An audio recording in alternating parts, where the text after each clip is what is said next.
Hola, ¿cómo están? Me da mucho gusto saludarles y gracias por estar aquí con nosotros. El día de hoy tenemos una gran invitada que es experta en gobierno corporativo para familias empresarias. Les presento a Marisela Serrano Varela. Marisela Serrano es psicóloga por parte de la Universidad Autónoma de Guadalajara. Complementó su formación con posgrados en la Universidad Internacional de La Rioja, uno en Dirección y Administración de Empresas y otro en Management Sistémico. Está certificada por parte del Instituto Mexicano de Mejores Prácticas Corporativas, en donde ha impartido conferencias y seminarios y adicional a eso lleva más de 20 años como docente en universidades privadas, así como trabajando con empresarios a lo largo de toda la República. Y dentro de su especialidad en la docencia está el desarrollo humano y el gobierno corporativo, que tiene todo que ver con la plática que vamos a estar teniendo hoy. Adicional a eso, ella es consejera, es consejera por parte de, consejera ejecutiva en la UCEM Jalisco, ¿correcto? Así es, correcto. Y ha formado parte de otros consejos, como en algún momento, por una década, la Asociación Mexicana de Mujeres Empresarias. Tiene artículos en revistas de especialidad como Mejores Prácticas Corporativas, Mujer y Empresa, entre otras. Y bueno, la razón por la que estamos aquí es porque además, como bien lo vienen escuchando, es consultora especializada para fortalecer familias desde el punto de vista de la gobernanza y la institucionalización de las empresas y cómo ir formando lo que es el protocolo familiar, que podríamos decir que son las reglas del juego en las familias empresariales. Así es. Y bueno, adicional, yo que les quiero platicar que ha sido una fortuna conocer a Marisela, una clienta en común nos puso en contacto. Y a partir de ahí hemos colaborado en algunos proyectos en donde yo aporto mi expertise en el tema de coaching ejecutivo para la alta dirección. Y Marisela entra con todo el músculo de gobierno corporativo para empezar a poner orden dentro de las empresas. Marisela, ¿qué más nos quieres compartir para darles un poquito de contexto de lo que vamos a estar platicando hoy? Sí, pues que este tema, aunque parece muy complejo, las palabras gobierno corporativo puede sonar que no es para cualquier empresario o que es muy aspiracional, que es muy costoso o nada más para las grandotas. Y que la palabra institucionalización parece trabalenguas. Sí. y que así como parece trabalenguas, igualmente es complejísimo de comprender y de instaurar. La realidad es que podemos aterrizarlo, Genaro, a un nivel de conversación y de toma de acción del día a día que sí o sí debe corresponder a tener orden y claridad. Estabas ahorita platicando que el protocolo tiene que ver con las reglas del juego. Y es que ser parte de una empresa familiar, ya sea como propietario, como director, como colaborador o simplemente miembro de una familia que hace negocios, es una gran oportunidad de tener un estilo de vida muy, muy peculiar. Y al mismo tiempo, si no existe orden y claridad de quién es quién, cómo se juega, bajo qué criterios, qué beneficios y derechos tenemos, se presta a una combinación digamos, de ingredientes para la complejidad, bien, muy, muy fácil de que eso suceda y que además pueda conllevar, pues, conflictos, que pueda llevar, pues, tú lo has vivido, ¿no? Una serie además de retos que van desde lo más sencillo hasta lo más complejo y lamentable. Y miren, para los que están escuchando esto y dicen, ¿qué es eso de gobierno corporativo e institucionalización? Bueno, a ver, dentro de las empresas, ustedes todos conocemos a un director general y abajo tiene su equipo directivo y entonces está toda la parte operativa de la empresa, pero ¿y el director general a quién le rinde cuentas? Bueno, cuando no hay un gobierno corporativo, muchas veces a sí mismo, o a la junta de accionistas, cuando la hay. Pero a ver, Marisela, ¿qué nos puedes compartir de qué es gobierno corporativo y por qué es relevante en empresas familiares? Sí, el gobierno corporativo es el conjunto de normas, de estructuras, de lineamientos que nos ayudan a decir quién es quién en la empresa y que a pesar inclusive de que los propios dueños no estén trabajando en esa empresa, la organización pueda subsistir a lo largo del tiempo. Esa es la gran bondad del gobierno corporativo, que inicialmente en nuestro país, hace ya varias décadas, nació como una oportunidad a nivel, digamos, global, en organizaciones académicas, políticas, etcétera, que se conjuntaron pues para ver qué es lo que hacen las empresas que les va bien, las grandotas, y qué es lo que deben hacer aquellas que además tienen que sí o sí rendir cuentas para poder cotizar en bolsa. Entonces se descubrió, digamos que esta es la historia corta, ¿no?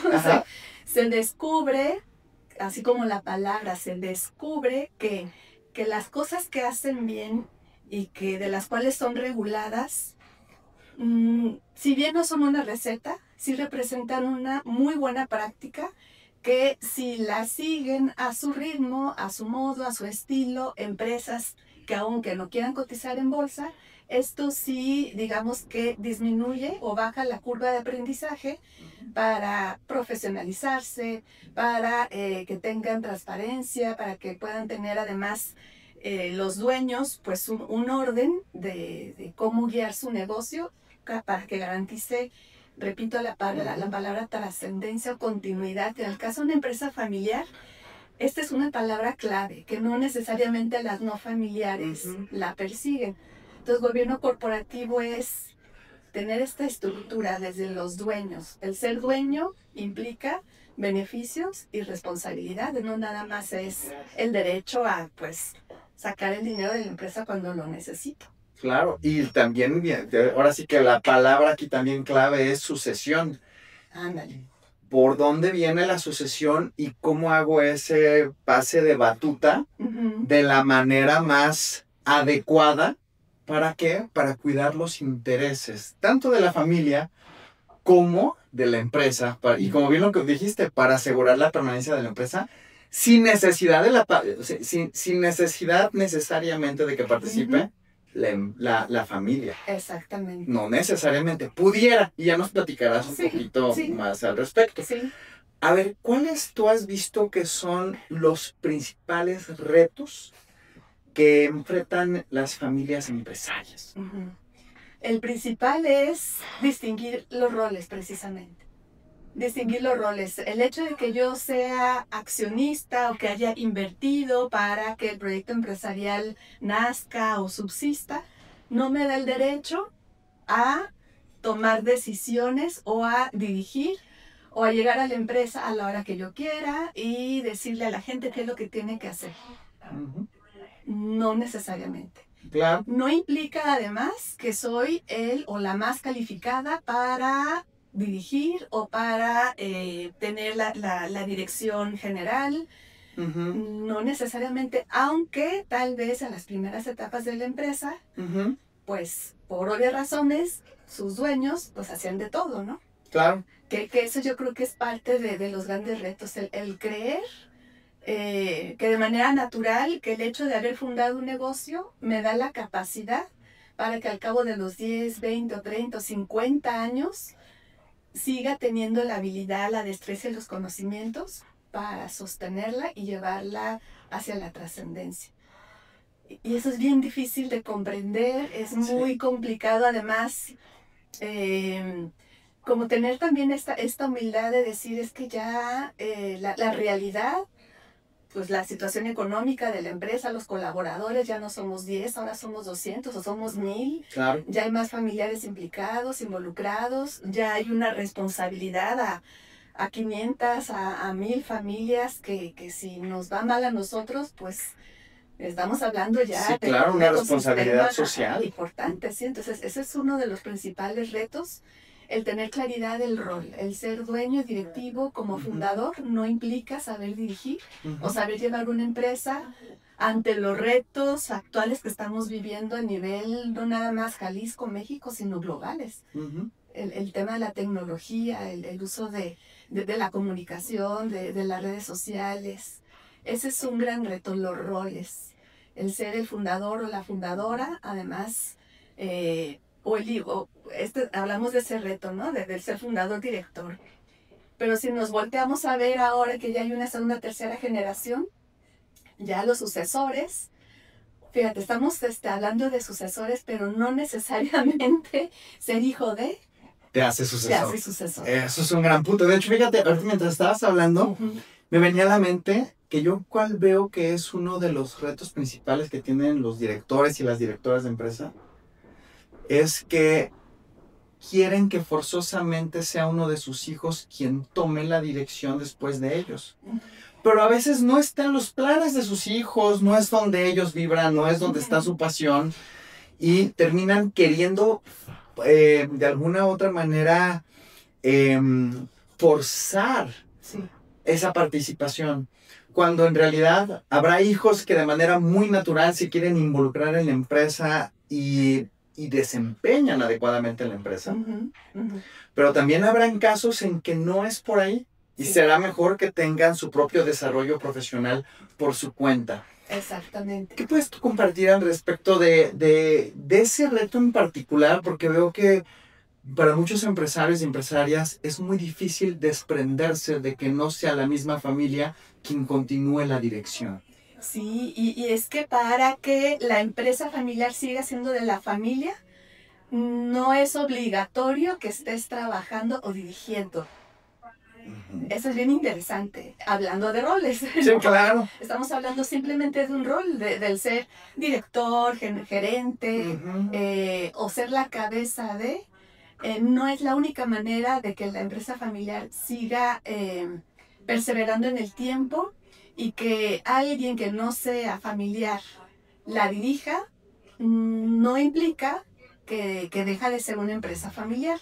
Claro. Me parece un juego de palabras, Sí, ¿no? claro. Sin claro, embargo, claro, claro. aquí la apuesta, hablando de gobernanza, es ver quién es la persona más calificada para dirigir nuestra empresa, para cuidar nuestro patrimonio. Mientras seamos nosotros, los familiares, las cabezas, quienes estamos tomando estas decisiones y teniendo el control patrimonial de la empresa, como decía uno de mis clientes, contratemos a los más calificados.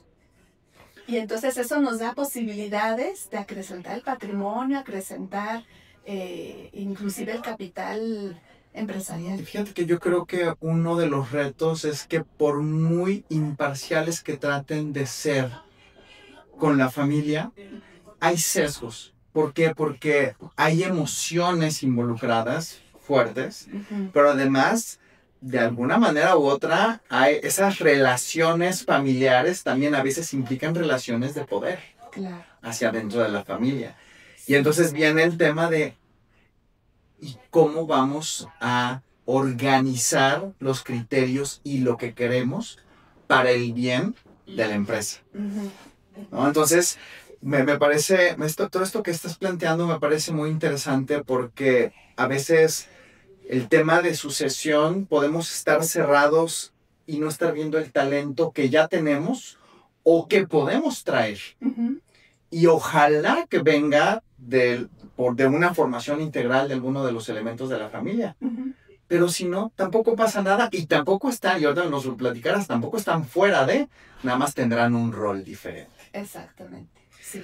Ahora, ¿qué beneficios concretos, desde tu perspectiva, trae implementar un gobierno corporativo en una empresa familiar? En una empresa familiar facilita la toma de decisiones.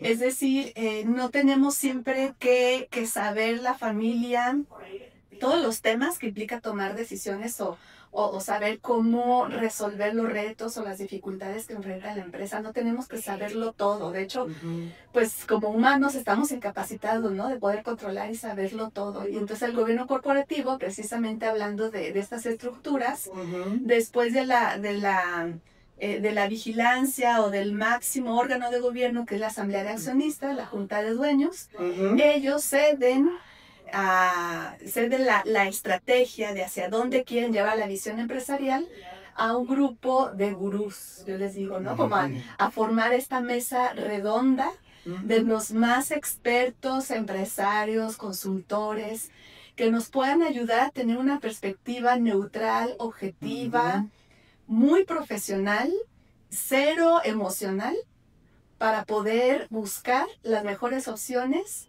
o para poder inclusive descubrir que tal vez la visión hacia donde queremos llevar la empresa no es viable o cuáles son los otros caminos, ¿no? Que podemos encontrar.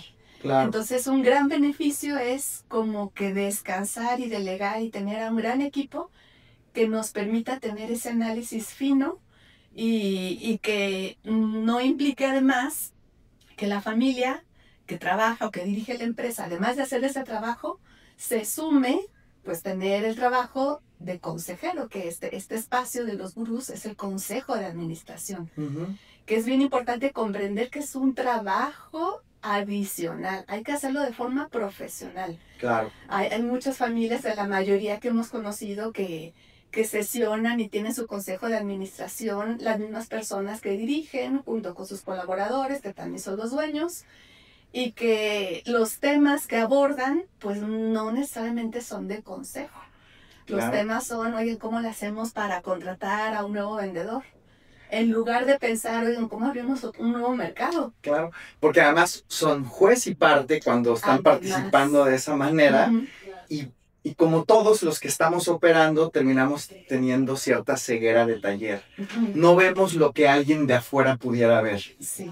Y algo que voy a puntualizar aprovechando tu comentario, Marisela, es que arriba de la dirección general, cuando se conforma el gobierno corporativo, usualmente se empieza con un consejo consultivo, que en donde sí está un grupo de expertos que ninguno de ellos opera en la organización, de manera tal que son imparciales. En el mejor de los casos. En el mejor de los casos. Porque en la práctica, sí, ¿no? Sí.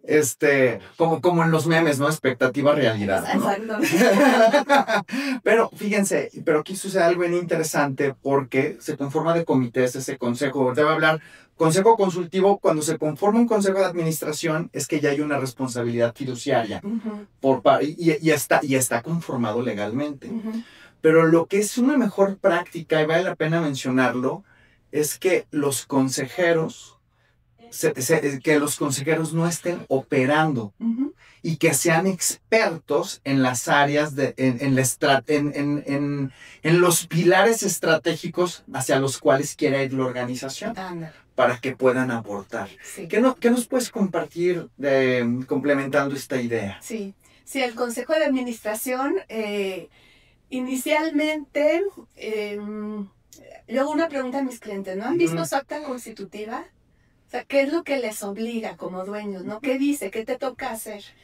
Y normalmente, pues se firma cuando hay que constituir una sociedad, porque pues hay que hacer negocios, etcétera, ¿no? Pero normalmente no se conoce que ahí dice que hay diferentes formas de administrar la empresa. Entonces te dice, puedes administrar o tú decides bajo el criterio de un consejo, un grupo de especialistas o bajo el criterio de un administrador general único. Lo más común es que sea un administrador general único y que ese administrador general único es el dueño y es el mismo que dirige. Sin embargo, hablando de gobierno o de gobernanza, hay que empezar a invitar a otras personas para que nos ayuden a tomar decisiones. ¿Qué personas? Pues para empezar, personas que sepan de tu negocio y que sepan, que tengan experiencia o conocimientos en aquellas áreas de interés sobre los cuales te interesa o tu empresa requiere apoyo. El gobierno corporativo, hablando del Consejo de Administración, ya te dicta más o menos cuáles son esas áreas mínimas que toda empresa tiene que cuidar. Por ejemplo, pues la auditoría interna, ¿no? ¿Cómo te das cuenta que las cosas se están haciendo bien en cuanto al manejo del dinero y los procesos? Claro. Que eso tú como dueño, pues necesitas ese termómetro, ¿verdad? Que de hecho es el comité más importante, ¿no? Si vas a tener uno, que sea el de auditoría. Que sea eso, exactamente, para empezar, ¿no? Que alguien te ayude a ver y que no sea tu mismo equipo. Que eso ya es una mirada diferente. Que no sean tus mismas personas con las que siempre has trabajado, sino que ya entre alguien externo, analice, observe y te reporte a ti. Claro. ¿Verdad? Entonces, en el mejor de los casos, ya sería como un pasito para empezar a tener un consejo. Entonces, si se dan cuenta en temas de gobernanza, cuando hay un gobierno corporativo, ya sea un consejo consultivo o un consejo de administración, el director general rinde cuentas al consejo. Y en el consejo de administración hay un presidente del consejo, que es quien lidera y coordina los comités que están ahí adentro. ¿Quién los pone? Pues los pone la junta de accionistas. Y arriba, ¿qué hay? Pues está la familia, que es lo que se le conoce como el family office o la oficina de familia. Pero eso es como para darles un mapeo de lo que es gobierno corporativo. Pero vámonos a regresar nuevamente a los básicos. ¿Cómo se puede empezar a institucionalizar una empresa sin perder su esencia familiar? Ay, gran pregunta. ¿Cómo se puede institucionalizar? Yo creo que lo primero es que la familia se siente en un espacio como este y tenga esta conversación. ¿Qué queremos? ¿Queremos seguir trabajando juntos? ¿Queremos compartir nada más el patrimonio y que cada quien se dedique a lo que quiera? Y ser lo suficientemente valientes para que con honestidad podamos decir, ¿saben que a mí nada más me interesa la lana que de la empresa me viene? Porque la empresa... Y se vale. Por supuesto. Mas no siempre es sencillo decirlo. Por la presión, por la expectativa, ¿no? Por una idea de traición. Si no quieres trabajar con nosotros, tú estás contra nosotros. No, y nos quedamos así porque no para todas las familias es sencillo. Por la implicación emocional que está involucrada, de lo que significa trabajar en la empresa familiar. Y además, a ver qué opinas tú, Marisela, pero se empieza a transparentar el cómo nos comportamos como familia. Se empieza a transparentar el cuáles son nuestros valores incuestionables como familia. Sí. ¿Qué valores nos definen? Y a veces lo que la familia se da cuenta que son los valores que definen no es bonito de ver. Pero es importante ver porque como cualquier familia o empresa tendrán sus fortalezas y sus debilidades. Sí. Y a veces ver de frente a las debilidades que tenemos como familia para ponernos de acuerdo es un verdadero reto. Sí, y muchas ocasiones cuando hacemos propuestas de trabajo e iniciamos podemos tener un taller o una junta para hablar de esto. Hay clientes que nos preguntan, ¿y qué tiene que ver con gobierno corporativo hablar de valores?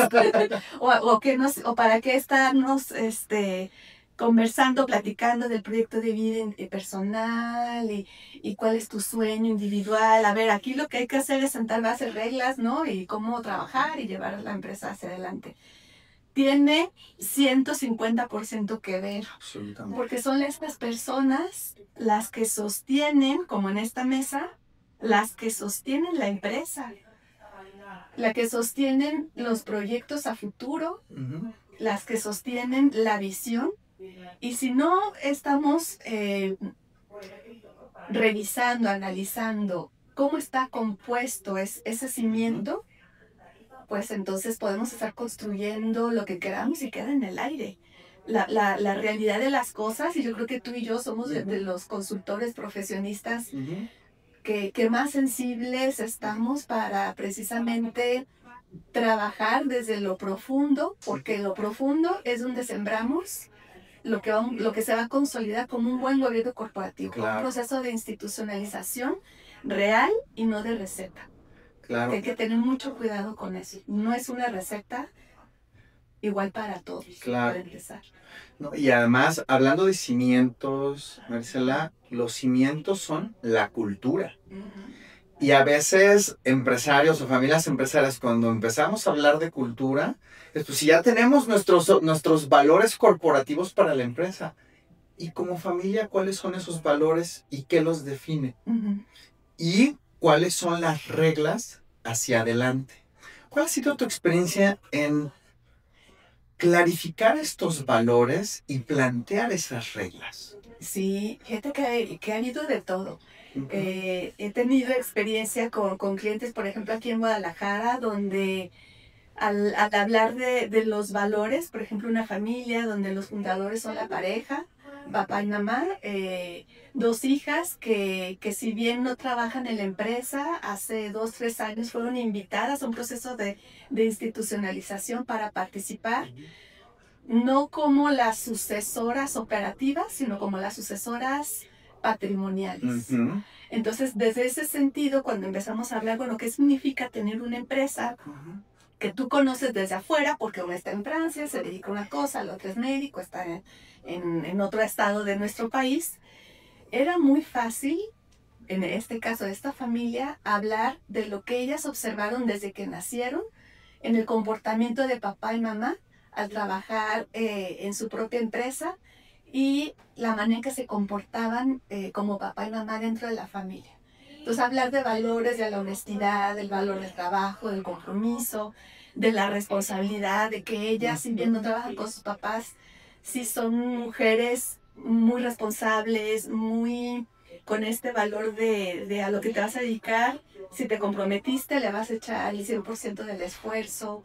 Entonces era como muy sencillo redactar, descubrir y nada más poner en blanco y negro cómo nos damos cuenta en el día a día de que esos son nuestros valores y son lo que sí o sí va a sostener cualquier estrategia y cualquier cosa que hagamos en el futuro, en este caso. Sí. Hay otros casos que son retadores porque ahí al preguntar los valores eran valores como de lo que quisiéramos vivir como familia y que no lo estamos experimentando. Claro. Pero que eso, si lo logramos llevar a la práctica, sabemos con la dificultad y a veces hasta con el dolor, Ujú. de que solo así podemos en algún momento transmitir la empresa que ya tiene casi 100 años a una siguiente generación. Porque está la sensibilidad de que si no es así, no va a haber patrimonio que heredar. Sí, claro. Entonces, híjole, viendo tu podcast de valores, Ah, siempre dices, es que eso no se coachea. Pero ¿cómo lo hacemos cuando sí hay una voluntad y una conciencia de que hay que construir algo, ¿no? Claro, es que requiere haber la conciencia y la voluntad. Ándale, para empezar. Si no hay la conciencia y la voluntad, Ujú. pues no hay nada. ¿Sí ¿Cómo me le explico? hacemos? Exacto. ¿Qué nos No va a estoy pedir? dispuesto a trabajar en mí para contribuir. Sí. Pero cuando yo sí me doy cuenta que puedo fortalecer, que puedo trabajar, yo cuando mencionaba de que, a ver, es que un incumplimiento en valores incuestionables en alguien que colabora dentro de una organización es razón suficiente para al menos cuestionar su permanencia en la organización. Ujú. Pero sucede aquí algo bien interesante en la familia. Va a ser familia, incumpla los valores, los transgreda o no, y seguirá siendo familia. Y entonces ahí entra un tema bien particular porque empieza...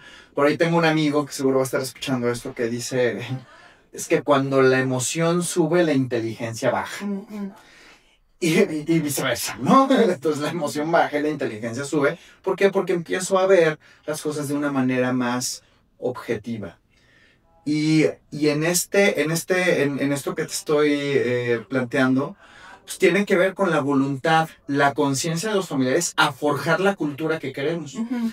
De hecho, les voy a compartir que la manera en que nos conocimos fue a través de un cliente en donde Marisela había trabajado con esta familia en su protocolo familiar y en toda la parte de gobierno corporativo, y yo tuve la oportunidad de participar en la oficina de familia. Hicimos un ejercicio en donde cada una de las hijas y la fundadora crearon su lienzo de estrategia personal, Ujú. en donde incluye su visión, misión, propósito, valores, foda. Ya he platicado mucho yo al respecto, ¿no? Sí. Y después lo compartieron. O sea, compartieron su estrategia personal de vida Ujú. para después construir la estrategia de la familia. Padrísimo. ¿Y dónde cabe la empresa? Ahí, ¿verdad? Exacto. Y entonces, en la parte interna, ellas veían, oye, a nivel familia, cuáles son nuestras fortalezas y debilidades, pero en la parte externa, cuáles son las oportunidades y las amenazas que tenemos como familia. Ujú. Y cuáles son esos valores. Y al final determinaron afirmaciones de lo que iban a estar trabajando como familia. Ujú. O sea, afirmaciones proactivas, positivas, en tiempo presente, de lo que estaba representando un reto. Y se implementó que esa era la manera de iniciar todas sus juntas de la oficina de familia. mencionar esas afirmaciones porque es lo que las anclaba a lo que verdaderamente están trabajando como familia. Wow.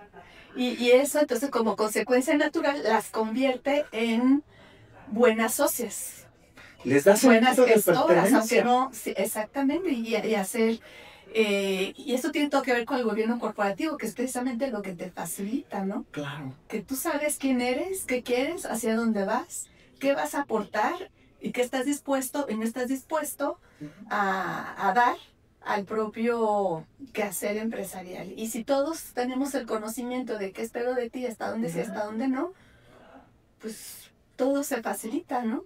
Sí, Y claro. contratamos a los mejores para que sí gestionen. Entonces, Sí, claro. sí, ese es un gran reto que inicialmente cuando yo aprendí estos temas de gobierno corporativo hace, ¿qué será? En el 2012, hace unos 13 años, se puso de moda porque sonaba muy bien. Es que estoy haciendo gobierno corporativo, o yo como consultora instauro gobierno corporativo, nos da caché. Sin embargo, cuando los consultores que lo hacemos a esta profundidad, invitamos a los empresarios a implicarse personalmente, quienes lo hacen, de veras viven una transformación personal, familiar, empresarial. Hay clientes, hubo un cliente que me dijo, es que este proceso me está llevando de ser un comerciante a convertirme en empresario. Y fíjate, Marisela, tuve la fortuna también de certificarme como consejero independiente en el Instituto Mexicano de Mejores Prácticas Corporativas, igual que tú. Siguiendo tus pasos, igual tomé el DIFOSO, el Diplomado en Formación Social, igual que tú. Pero, regresándome al primer punto, algo bien interesante es que cuando a las familias empresarias se les habla del protocolo familiar, como que no entienden bien a qué se refiere. Platícanos, ¿qué es el protocolo familiar? Sí. ¿Y qué órganos o estructuras suelen formar parte del gobierno corporativo? Claro que sí. Sí, hace rato justo me preguntabas cómo empezaba la institucionalización, exacto, ¿verdad? Y entonces yo les compartía que teniendo conversaciones y juntas, y reuniones de trabajo, idealmente con una persona que conozca del tema y que funja como mediador para empezar a despersonalizar los temas, a entender que la institucionalización tiene que ver con subir la inteligencia, bajar la emocionalidad y dividir, digamos, los asuntos a tratar en una agenda y en un índice de temas mínimos para abordar, analizar, conversar, acordar y documentar. Ahora sí que desmenuzándolo en 5 pasos, son el proceso para que podamos construir el mapa, la brújula de quiénes somos, qué queremos, cómo como familia nos vamos a comportar frente al patrimonio, frente a la empresa en una situación profesional, organizacional, y frente a nosotros mismos como primos, hermanos, nietos, abuelos. Que aunque parezca obvio y fácil de comprender en la teoría, la realidad es que ya cuando lo discutimos, o inclusive hay un ejercicio que yo hago siempre, el modelo de los 3 círculos tan famoso, lo explicamos, ya lo hablaremos a detalle en otra ocasión, pero cuando lo explico, suena como que pues sí, son 3 círculos, de ahí nacen 7 roles. Ahora cada uno ponga su nombre en el numerito del rol en el que tú crees que hoy estás parado.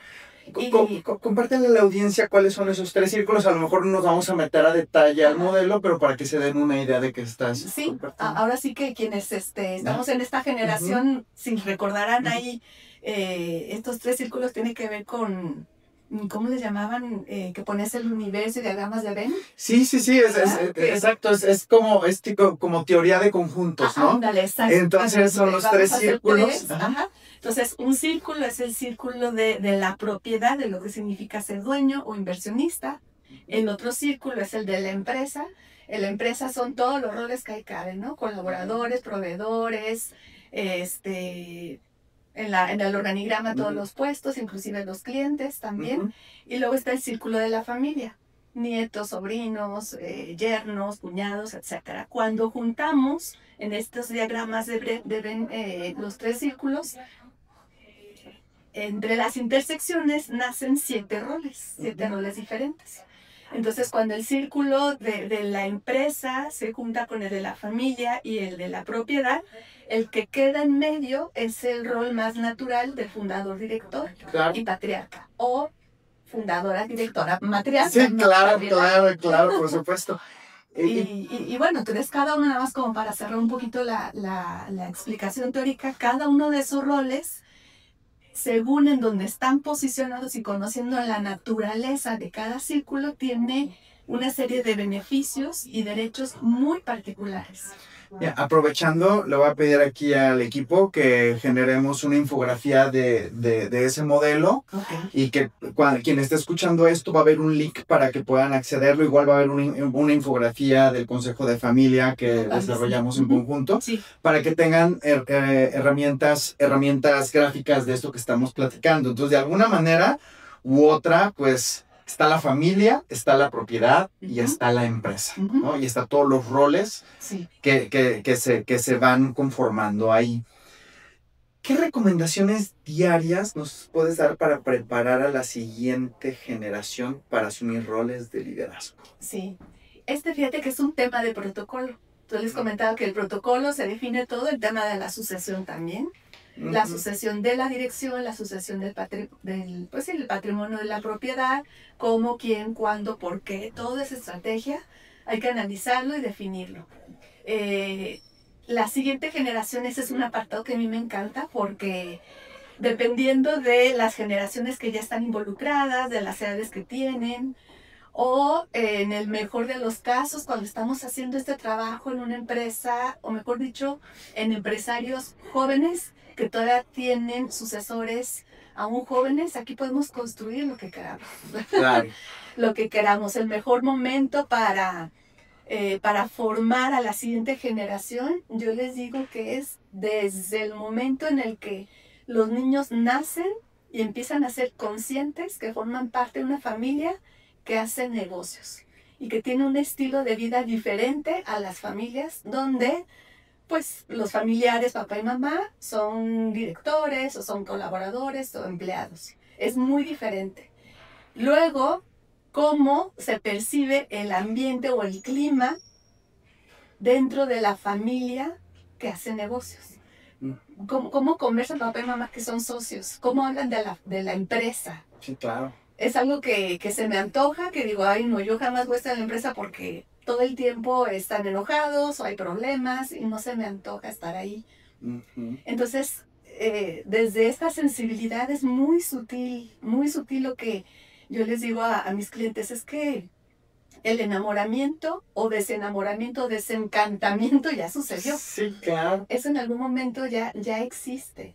Entonces, bueno, depende entonces de estas etapas. Sí hay maneras de formar a los hijos desde la óptica de, bueno, ¿cómo vamos a construir, o mejor dicho, a formar sucesores que estén capacitados en lo técnico, si es que les gusta, o si quieren participar como profesionistas en la empresa familiar, más sí o sí ser buenos empresarios, claro, que sepan cómo manejar la lana, cómo resolver conflictos y cómo ser líderes.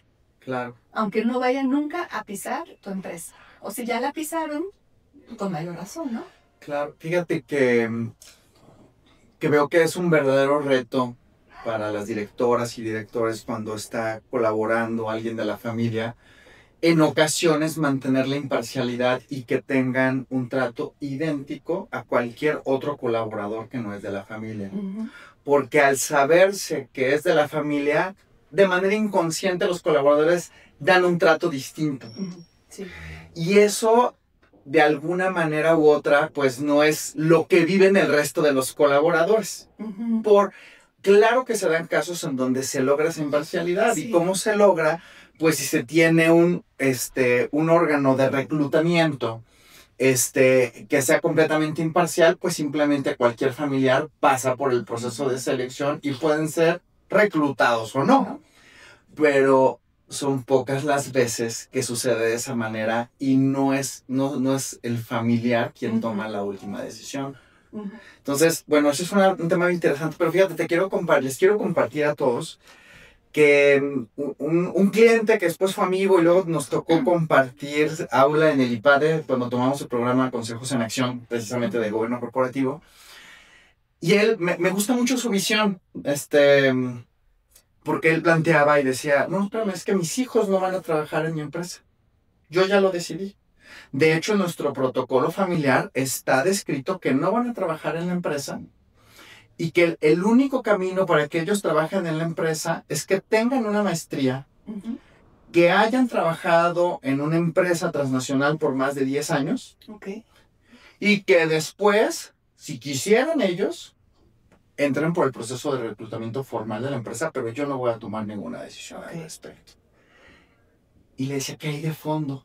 Y me dice, yo no quiero hijos que trabajen en mi empresa. Yo quiero hijos empresarios, emprendedores. Sí tengo un fondo para ellos de emprendimiento, para que echen a perder. Pero no los voy a meter aquí en la organización porque el que trabaje en mi organización no es la vida real para ellos. La vida real es que estén allá afuera. Es otra visión.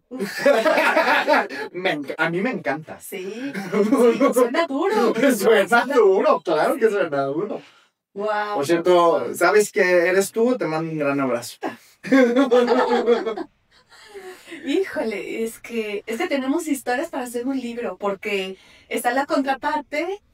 Por ejemplo, acabo de terminar un protocolo familiar en Monterrey de hijos de 3 hermanos que toman la empresa en la que crecieron. Pues el papá pues los llevó a chambear desde que estaban en la primaria, en la secundaria, porque no hay otra cosa que hacer. Fines de semana, vacaciones, vengas a trabajar a la fábrica, ¿no?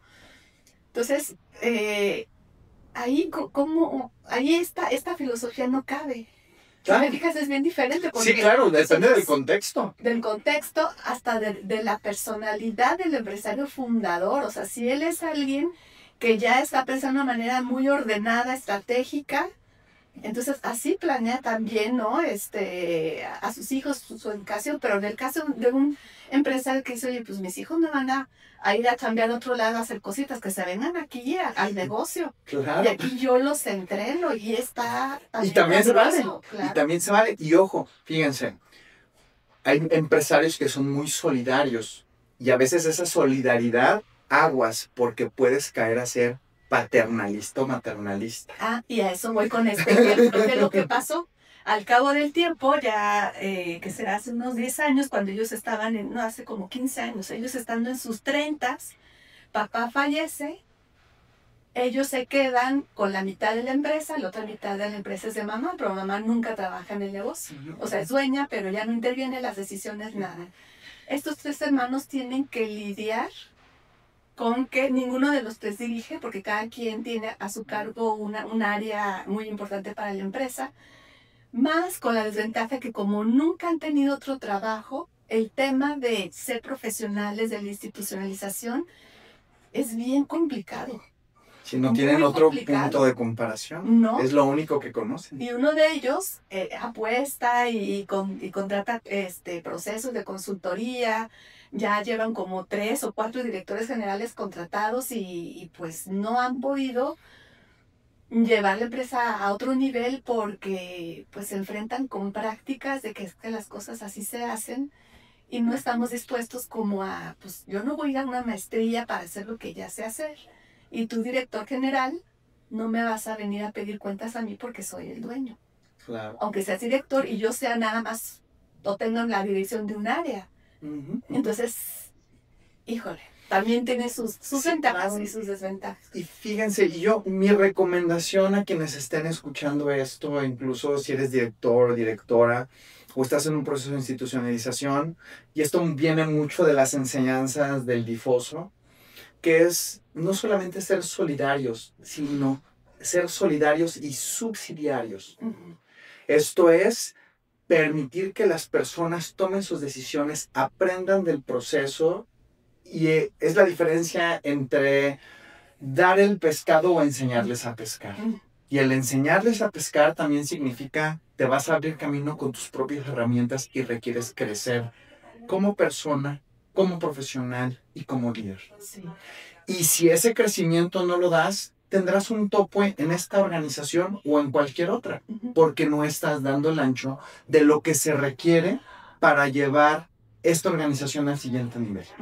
Y eso beneficia a todos los colaboradores en un tema de responsabilidad social Claro. y como consecuencia, y evidentemente, a la familia. Así ¿no? es, sí. Sí, que es donde cabe toda la inteligencia, ¿no? Es decir, Claro. bueno, pues si yo como dueño, que ya he estado dirigiendo un área especializada, me estoy encontrando con que pues hay que seguir aprendiendo porque ya los retos o porque ya ni siquiera yo mismo quiero dirigir de manera global mi propia empresa, pues contrato a alguien más. Sí, claro. Entonces, yo lo que diría es, porque fíjate que yo la tendencia que he visto de la dirección, no que sean todos, pero sí veo una tendencia a ser paternalistas o maternalistas, como una tendencia. De alguna u otra manera, les cuesta mucho trabajo esa imparcialidad y son los menos los que logran tener esa imparcialidad hacia dentro de la organización y hacia la gestión de las responsabilidades, deberes y derechos de la familia dentro de la empresa. Y de toda la organización, claro. Sí, organizaciones o mejor dicho, colaboradores que han empezado o que empezaron junto con el empresario a formar la propia empresa, son los que después pues ya no están dispuestos a hacer las cosas diferentes, ¿no? Y se comportan como el tío o como el hermano de los propios familiares del fundador. Fíjate, voy a retomar un comentario que dijiste casi al inicio de nuestra conversación, en donde mencionabas de que a veces las empresas, como hasta por moda, dicen yo ya tengo mi consejo, pero no tienen las características de un gobierno corporativo y es el mismo equipo de trabajo haciéndola de consejo. O a veces se dice yo ya tengo mi consejo. Oye, ¿quién es el presidente del consejo de administración? Yo. ¿Y quién es el director fundador? Yo. Pues déjame decirte que eres juez y parte. Eso es una simulación, porque entonces, ¿quién va a retar al director general? De hecho, en el ejemplo que les platicaba de los hijos que iban a ir al extranjero, él cuando empezó este ejercicio y conformó su consejo consultivo, me decía, Genaro, salgo, y no dijo esta palabra, pero muy enojado, de esas reuniones porque me hacen unas preguntas y me retan y como si fuera tan fácil. Y le digo, ¿y tú qué opinas? Me dice que están haciendo bien su trabajo. Y dice, y a mi director, en su momento, porque él ya es el presidente del Consejo de Administración, y me dice, en su momento yo tenía a mi director adjunto que estaban trabajando en un plan de sucesión que les tomó, si mal no recuerdo, como 18 meses, después de un intento fallido previo. O sea, porque lo hicieron hacer demasiado rápido. Y en el segundo ya tuvieron ese know-how. Y le decía a su director adjunto, ahí es en donde vas a estar tú. O sea, para que veas de qué se trata, porque el Consejo Consultivo de Administración no está para aplaudirle al director, está para asegurar que la estrategia es adecuada y que se esté ejecutando la estrategia por medio del director. Y el director rinde cuentas. Sí, tal cual. A ver, empezando a concluir lo que hemos venido platicando, vámonos al lado oscuro, al dark side. ¿Qué errores comunes ves en empresas familiares que intentan institucionalizarse sin asesoría? Híjole, sin asesoría. Lo que terminan haciendo es acrecentar el conflicto subyacente o potenciar aquellas cositas que estaban debajo de la mesa y se convierten en un problemón. Y no es porque queramos vender la asesoría o decir que sin asesoría no es posible. Sin embargo, la verdad es que hay metodologías, se necesita de la mediación de alguien que sea neutral y que pueda darle el valor a la participación de cada miembro en la construcción de una visión común. Eso es bien complicado hacerlo de manera personal. Porque si es papá, no, pues es que es papá y pues pues digo que sí para que no haya problema. O hay temas tabúes, todas las familias tenemos algún asunto, un botoncito rojo que a la hora de tocarlo hay problemas, ¿no? Entonces, ese es un tema muy importante que considerar. Y otro es que, y bueno, también lo he conocido, de que buscan por internet, ahora por ChatGPT, dame un protocolo familiar, adáptalo y listo. Y Cuidado, si lo que quieres es tener el manual y decir que tienes el protocolo, pues bueno, está bonito impreso. Pero no necesariamente funciona. Eso no transforma nada. No, ni cambia, ni promueve nada. Al contrario, es muy frustrante. Sí, de hecho, lo que ayuda un acompañamiento profesional es que es un mediador y un facilitador de tener conversaciones incómodas. Porque hay conversaciones que como familia se tienen que tener. Sí. Y ahorita estamos hablando de un ejemplo simple que es, vamos a decir, el papá o la mamá, director o directora y los hijos, pero luego los hijos se casan y luego los hijos tienen hijos y así sucesivamente. Y esto puede llegar a una complejidad que se convierte en un verdadero reto de gestionar. Y de asuntos que ellos pudieran estar previendo que puedan suceder, o que quieran atender porque ya sucedieron, o que vieron en alguien más que sucedió y que quieren prevenir. O inclusive, ya me ha tocado en los últimos años, en 3 ocasiones que dentro del proceso, imagínense, así que imaginémonos todos en este ejercicio que estamos haciendo aquí, que durante el proceso tú y yo somos los esposos fundadores y nuestra relación se empieza a tambalear. El matrimonio se tambalea. ¿Qué hacemos para que no se tambalee la empresa? Claro. La relación de socios y la relación de padres y de directores en una organización, en una familia, donde hay un compromiso muy importante. Afortunadamente, yo creo que ahí en el equipo hemos sido lo suficientemente atentos y sensibles para contener, cuidar, que si bien el divorcio es inevitable, lo que sí logramos es que la sociedad continúe. Claro. Híjole, esa ha sido la verdad. Podemos dejar de ser esposos, pero seguimos siendo socios. Sí. ¿Y cómo es esa? ¿Y cómo podemos manejar una relación cordial y productiva como socios? Y acordar lo que hay que acordar, imagínate. Y que se haga no nada más con buenas maneras o en el buen... ¿Cuál es la palabra que quiero decir? A buena voluntad, sino implicar también pues el tema del testamento, del tema de las acciones, hay que hacer cambios, de vender, de agrupar de manera diferente el patrimonio, los bienes, el fideicomiso si fuera necesario. Todo eso tiene que quedar bien amarradito. O sea, no estamos hablando de un documento que suene bien o que convenza, sino que realmente esté aterrizado y sobre todo que nos dé tranquilidad a todos. Claro. Y, a ver, Marisela, ¿cómo puede una familia empresaria saber si está lista para dar el paso siguiente hacia un gobierno corporativo? Si te inquieta, si el tema te inquieta, si dices, híjole, hemos intentado, hecho varios esfuerzos y no hay solución. Si hay temas tabúes que sientes que si se tocan van a estallar y van a ocasionar un conflicto, o si no se tocan y se siguen guardando bajo la mesa también.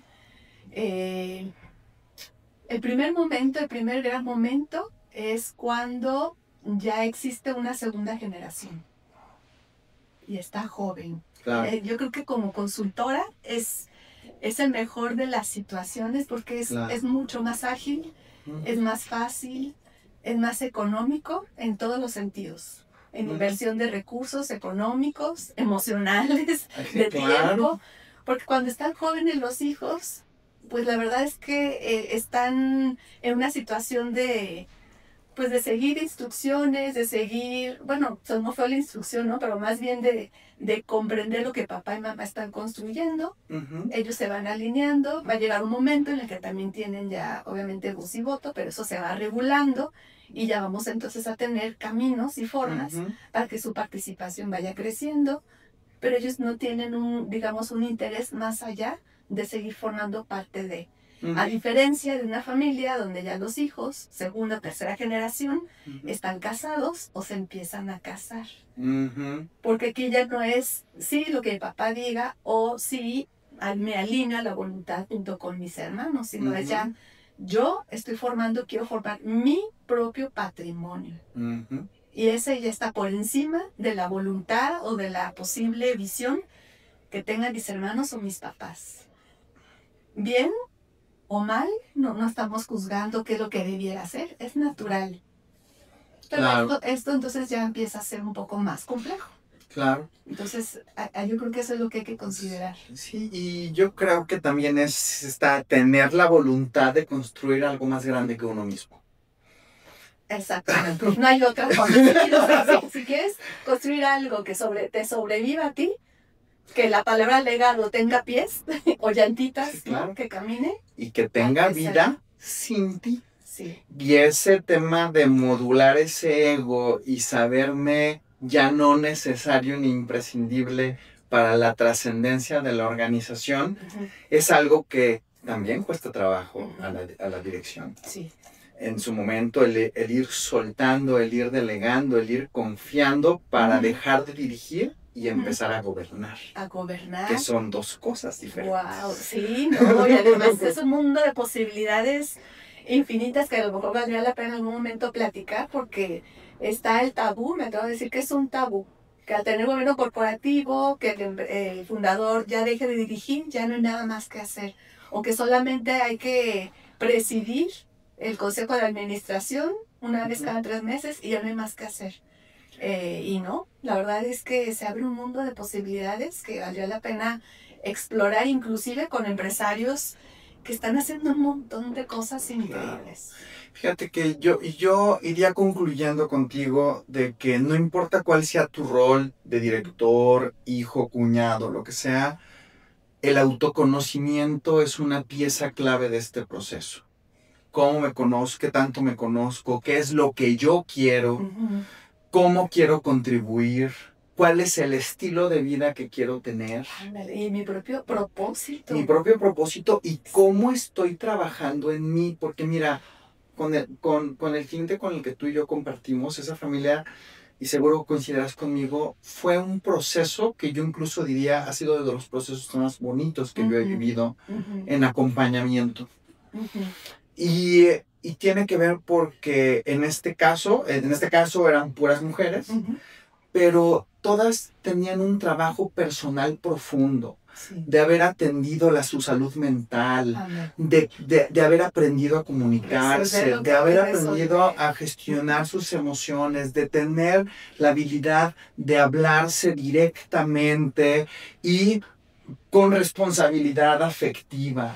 Es decir, sí se puede, pero a veces en esas conversaciones se le quiere echar la culpa al otro cuando en realidad podemos tomar responsabilidad de qué me toca y cómo yo puedo ser pieza clave de que esto sea armonioso y de que sí nos enfoquemos en llegar a un punto en común. No es solo lo que yo quiera, es tener conciencia de lo que yo quiero y ahora eso en el ecosistema cómo contribuye. Y elegir y renunciar, porque no es por el bien propio, es por el bien de la familia y por el bien de la empresa y de todas las familias que se benefician de trabajar. Exacto, sí, es un compromiso mayúsculo, entonces implica también una responsabilidad a ese nivel. Y es que hay algo muy curioso, pero cuando fundamos un proyecto o una empresa decidimos con quién hacerlo y con quién no. Claro. Pero ya la segunda generación no. Tiene que aprender a ser socio de sus hermanos. Y no los escogió. Al menos no cuando así papá y mamá heredan. Pero puede llegar un momento, y esta sería una conversación bien interesante y muy importante hacer, pues si no me siento cómodo o cómoda o no quiero trabajar contigo, Genaro, porque como hermano te quiero o nos tienes tantas dificultades, que mamá, papá, por favor, hagan algo para no tener que seguir teniendo roces. ¿Cómo lo resolvemos? Claro. Híjole, estoy entrando un tema así que suena hablando del dark side. Difícil, más es real. es más real, que no necesariamente nos debemos bien. Sí, claro. Que por lo tanto... Es más común que raro eso. Sí. Y entonces, ¿por qué forzar a que los hijos sean buenos socios? Podemos hacer un montón de estrategias, metodologías para formar una buena relación. Pero no quiere decir que por ser buenos hermanos Claro. podamos ser socios, o al revés, que el ser socio nos convierta en mejores hermanos. Claro. O primos, ya hablando de la tercera o más generaciones. Sí, entonces son esas sutilezas que hay que aprender como a acompañar. Solamente un acompañamiento cercano lo descubre y lo elabora, y pues hay que entrarle. Por supuesto, por supuesto. Pues Marisela, ha sido un verdadero privilegio tenerte como invitada. Igualmente. También ha sido muy bonito y muy nutritivo tener la oportunidad de colaborar y ser aliados estratégicos en proyectos. Yo aportando desde nosotros, bueno, el equipo Virtus, desde nuestro expertise en el desarrollo de la alta dirección, y tú desde tu expertise con tu equipo en la parte de gobierno corporativo. Si este Virtunar les parece interesante, los invito a ver Virtunars previos, darle like y seguir este canal de YouTube. Y también aquí abajo van a ver los datos de Marisela, mis datos, para que se pongan en contacto con ella o conmigo en caso de que esto les resuene y quieran conocer un poco más. ¿Qué nos quieres compartir ya como para cerrar y como conclusiones finales? Conclusión final, la institucionalización, gobierno corporativo es un proceso que de hecho no termina. Más sí me gustó mucho lo que tú comentabas, es un ejercicio que implica una sensibilización y una conciencia de las personas. Es un trabajo de conciencia. Y si esto resuena, repitiendo un poquito la palabra que usaste, con el propósito de tu vida, con el propósito de las personas que están implicadas, tu familia, que también son tus socios, es maravilloso. Sí. Y si no, también. Pero hay que descubrirlo y hay que apoyarlo. Por supuesto. Y fíjate que yo, ahora sí que construyendo sobre esa conclusión, yo sí les quiero recomendar que tengan una asesoría, porque esa asesoría les va a dar una perspectiva imparcial y les va a permitir ver lo que no están viendo. Y también que en alguna ocasión se me acercó un potencial cliente y me decías que ya lo decidimos y queremos que nos acompañes, porque en los siguientes 90 días queremos ya establecer un gobierno corporativo. Y les dije, vamos sentándonos a platicar para sensibilizarlos un poquito más de qué representa eso. Y tomando eso como punta de lanza, diría, no aceleren este proceso, porque hacer algo acelerado, rápido, es casi fórmula para que no va a funcionar. Sí. Tómenlo con calma, denle orientación estratégica, tengan todas las conversaciones que tengan que tener y no lo hagan con prisa. Porque este proceso ahora sí que es de disfrutar el camino, y el camino, dependiendo de la familia y la empresa, puede ser más o menos largo, pero les voy a decir algo, no es algo cortito de unos cuantos meses. Es algo que puede llevar mucho más. Así es, así es. Así es que pues muchas gracias. Gracias, Genaro, por este espacio. Gracias a quienes nos ven, nos escuchan y se están dando la oportunidad de aprender de estos temas, ¿no? Estamos aquí a la orden. Por supuesto. Gracias, Marisela. Hasta luego. Les mandamos un fuerte abrazo.